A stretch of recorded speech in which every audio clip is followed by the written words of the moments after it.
potential generate the potential generate the potential generate due to the due to the due to the oxidation due to the oxidation और एक बार में या तो उसका oxidation हो गया या रिडक्शन, दोनों नहीं हो सकते एक ही इलेक्ट्रोड का एक समय में, ध्यान रखिएगा। The potential generate due to the oxidation और रिडक्शन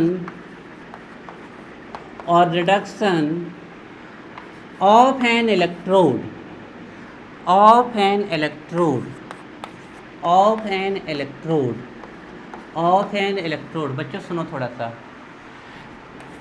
किसी भी इलेक्ट्रोड का जो पोटेंशियल जनरेट होता है इलेक्ट्रॉन के निकलने से या इलेक्ट्रॉन के लेने से, इलेक्ट्रॉन का निकलना ऑक्सीडेशन, लेना रिडक्शन। लेकिन बच्चों ध्यान रखिएगा, ये सूखा सूखा काम नहीं करेगा आपका इलेक्ट्रोड, इसको किसी ना किसी इलेक्ट्रोलाइट के सोल्यूशन में डुबाना पड़ेगा। और जनरली जैसे जिंक का इलेक्ट्रोड है तो उसको जिंक सल्फेट में डुबाया जाता है जनरली। कॉपर का इलेक्ट्रोड है तो उसको कॉपर सल्फेट में डुबाया जाता है, उसके ही सॉल्ट के सोल्यूशन में डुबाया जाता है जनरली। अब ऐसा नहीं है कि H2SO4 में नहीं डुबाया जा सकता है, लेकिन वो वर्किंग प्रोसेस अच्छी नहीं होगी। तो जो इलेक्ट्रोड होता है उसको उसी के सॉल्ट सोल्यूशन में डुबाया जाता है। The potential generate due to the oxidation और reduction of an electrode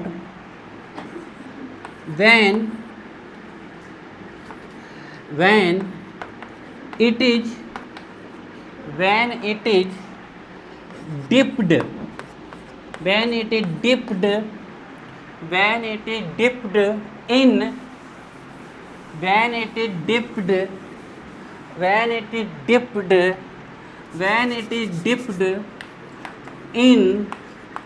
its salt, when it dipped in its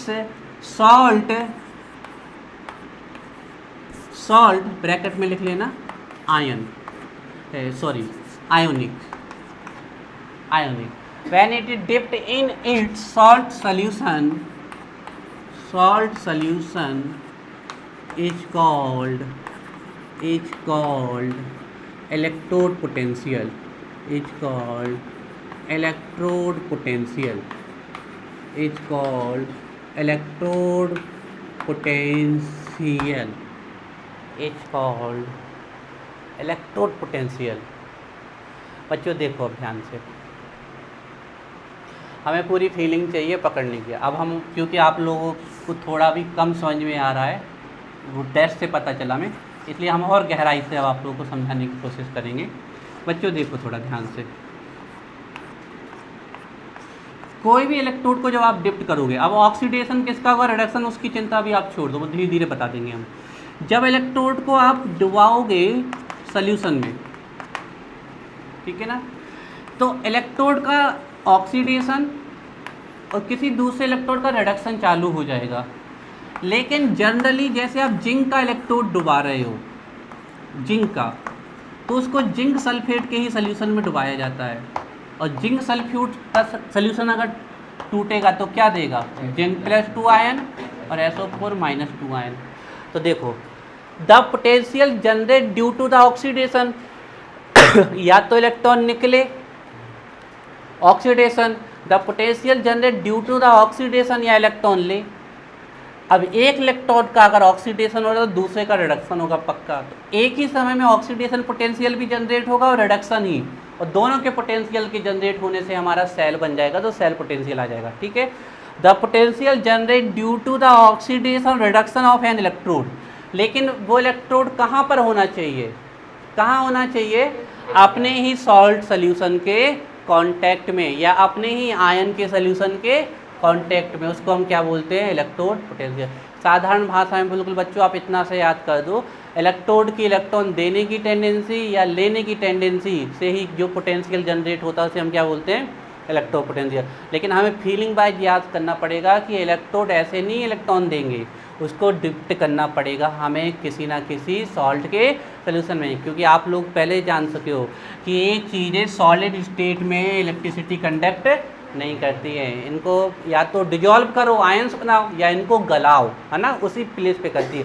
तो the potential generate due to the oxidation और reduction of an electrode when it is dipped in its salt solution is called electrode potential. Definition clear सबको?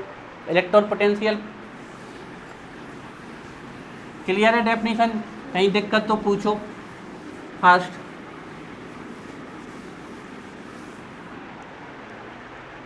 कहीं दिक्कत तो पूछो। सौम्या समझ में आया इलेक्ट्रोड पोटेंशियल क्या है? बताओ हमें अपनी भाषा में क्या है इलेक्ट्रोड पोटेंशियल।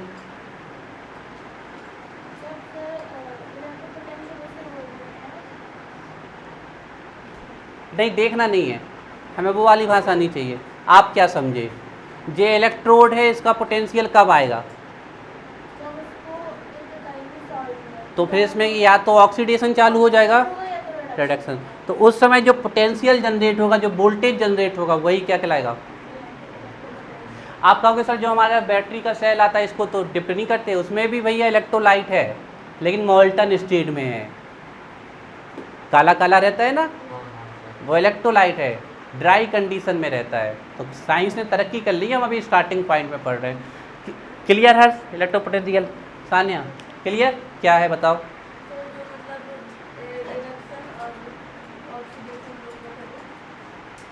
नहीं,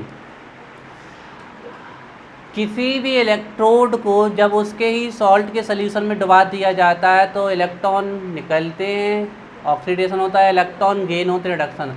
उस समय जो वोल्टेज जनरेट होगा, जो पोटेंशियल जनरेट होगा, उसको बोलते हैं इलेक्ट्रो पोटेंशियल। अब बहुत कठिन क्वेश्चन पूछ रहे हैं, देखते हैं कौन बताता है। ऋषि, इलेक्ट्रोड पोटेंशियल कितने प्रकार का हो सकता है? ऑप्शन है 3 प्रकार का, 4 प्रकार का, 6 प्रकार का, 8 प्रकार का।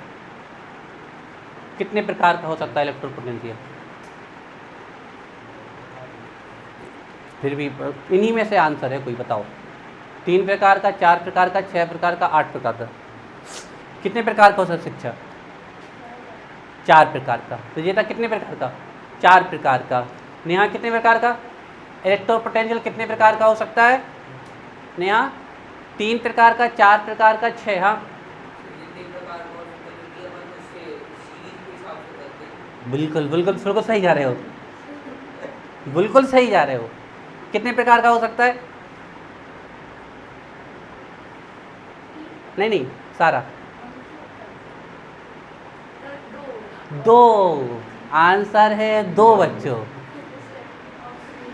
Oxidation potential and reduction. Option में आंसर नहीं था।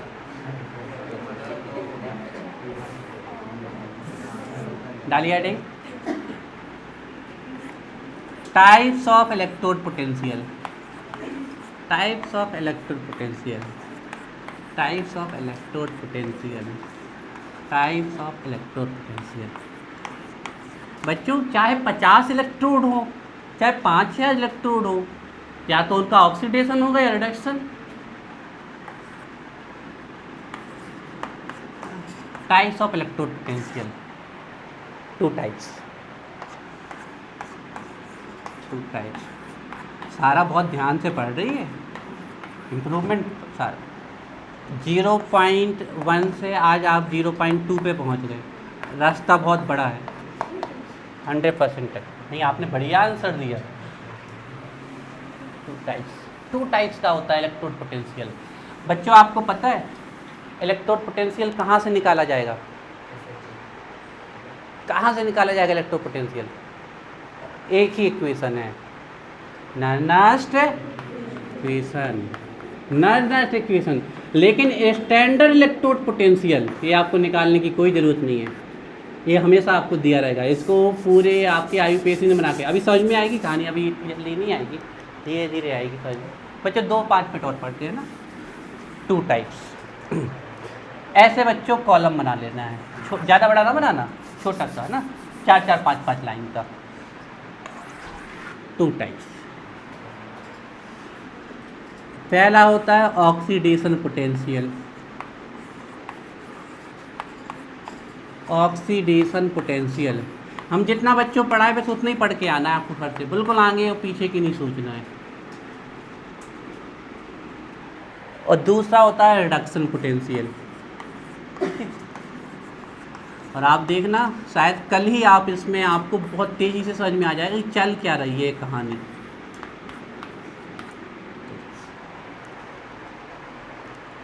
इलेक्ट्रॉन पोटेंशियल दो प्रकार का होता है, एक होता है ऑक्सीडेशन पोटेंशियल और दूसरा होता है रिडक्शन पोटेंशियल। ऑक्सीडेशन पोटेंशियल और दूसरा होता है reduction potential. Oxidation potential, reduction potential.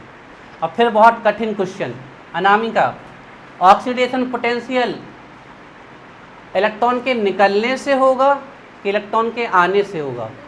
निकलने से। कि ऑक्सीडेशन का मतलब क्या होता है? लिखिए, generate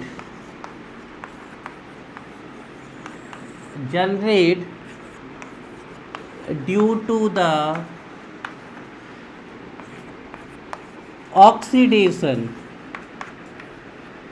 generate due to the oxidation, bracket में लिख लेना है बच्चों, रिमूवल ऑफ इलेक्ट्रॉन। अब एक कम से कम एक तो निकलेगा ही, एक से ज़्यादा भी निकल सकते हैं। ब्रैकेट में लिखना है loss of electron, removal of electron, जो आपको लिखना हो। Generate due to the oxidation, ऐसा पोटेंशियल जो इलेक्ट्रॉन के निकलने से जनरेट होगा उसको बोलेंगे ऑक्सीडेशन पोटेंशियल। थोड़ा रिडक्शन लिख के दिखाओ मैं। गेन ऑफ, लिख लो तो फिर,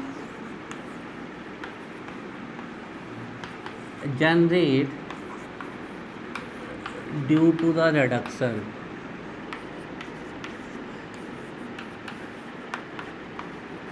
ब्रैकेट में लिखना है गेन ऑफ इलेक्ट्रॉन्स। ठीक है बच्चों, पे 2 मिनट और लेंगे आपके। अब आपको बहुत अच्छे से देखना है, ठीक है,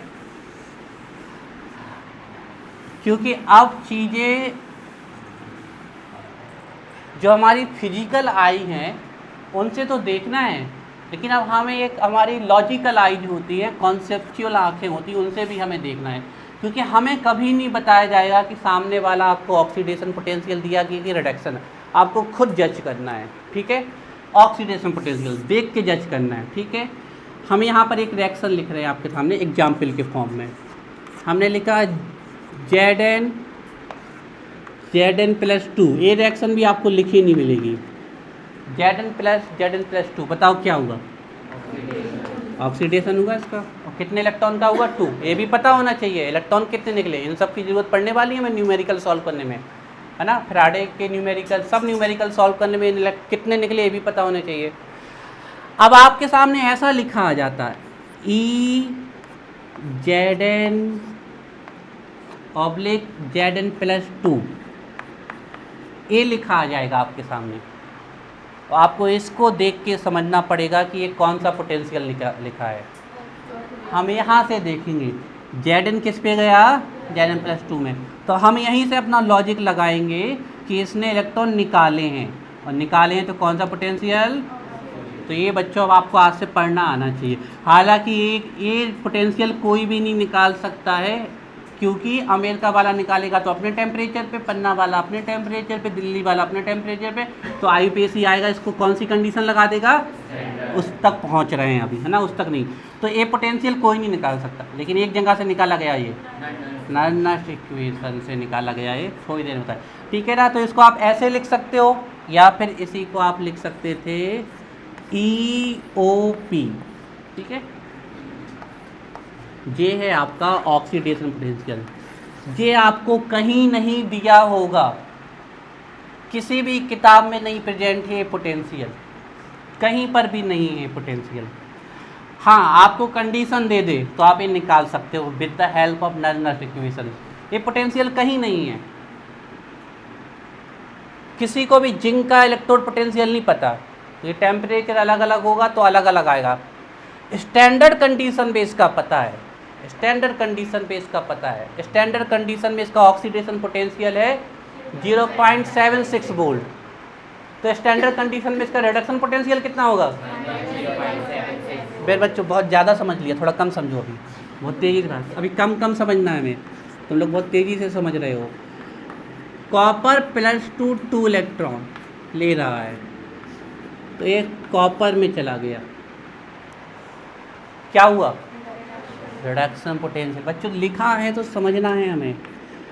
Cu+2 गया Cu में। बच्चों अब इसको देख पढ़ना आना चाहिए, आप इस साइन को पढ़ना आना चाहिए आपको।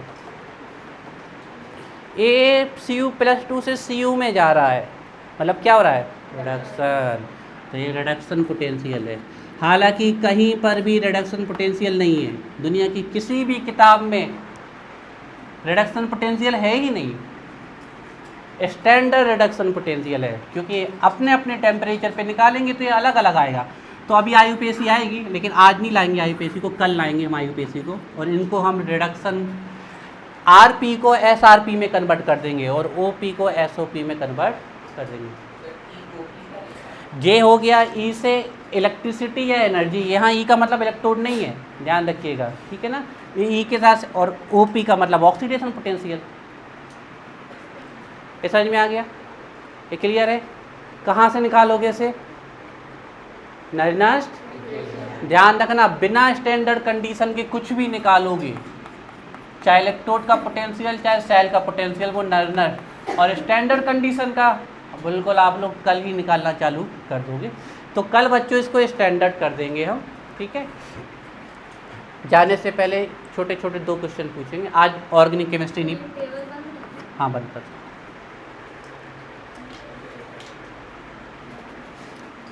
ठीक है। जो अभी आज पढ़ा वो समझ में आया?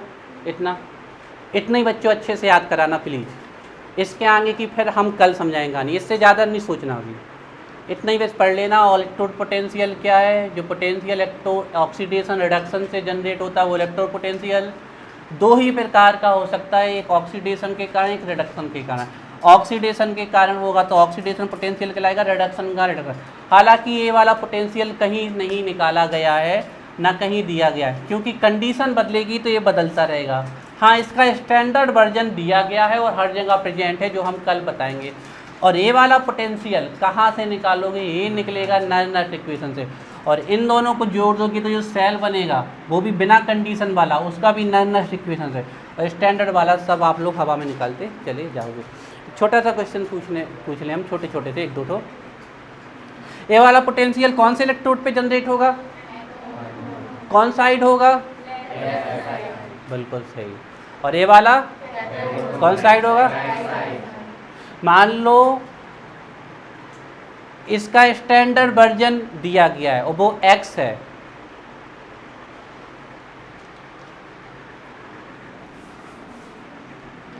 स्टैंडर्ड में नॉट लग जाता है, कुछ नहीं।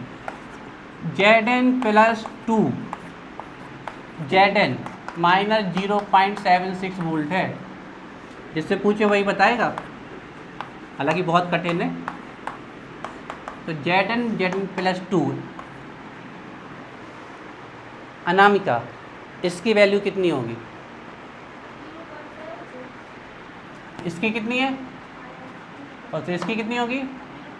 0.76 वोल्ट। कैसे पता चला? अच्छा, ये कौन सा पोटेंशियल दिया ये भी बता दो। ये ऑक्सीडेशन पोटेंशियल दिया कि रिडक्शन? ऑक्सीडेशन दिया, यहाँ से देख,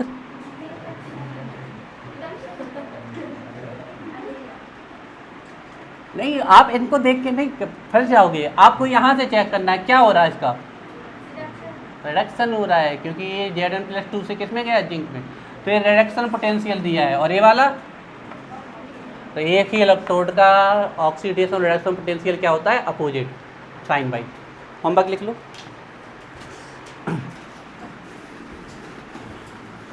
होमवर्क में बच्चों कल का होमवर्क है इलेक्ट्रोड पोटेंशियल, और बहुत ही जल्दी इलेक्ट्रोकेमिस्ट्री का टेस्ट होगा आपके इस चैप्टर के बाद, अच्छी तैयारी करो। होमवर्क है इलेक्ट्रोड पोटेंशियल, पूरा पढ़ के आना है। और पिछला होमवर्क दे रहे हैं रेट लॉ, रेट कांस्टेंट हो गया रिवाइज, हो गया। अब कल के लिए हम दे रहे हैं आपको रिवाइज करने के लिए, रेट लॉ हो गया, रेट कांस्टेंट हो गया, सेल कांस्टेंट हो गया। अब आप लोगों को कल बच्चों हम दे रहे हैं रिवाइज करने के लिए ऑर्डर। ऑर्डर बहुत सिंपल सी है, ऑर्डर की डेफिनेशन है, उसकी 5-6 प्रॉपर्टीज है। और बच्चों जीरो ऑर्डर, फर्स्ट ऑर्डर और एक आध फ्रैक्शनल ऑर्डर के रिएक्शन एग्जाम्पल याद जरूर करने हैं, ठीक है। ऑर्डर ये कल का आपका होमवर्क। और इस चैप्टर में एक तो इलेक्ट्रोड पोटेंशियल रिवाइज करना है, दूसरा कोलरास लॉ 2 एप्लीकेशन के साथ। पूरी कोशिश करते हैं कि आपको अधिकतर यही याद हो जाए, घर पे जाके कम मेहनत करने पड़ी, लेकिन करनी तो पड़ेगी। चलो।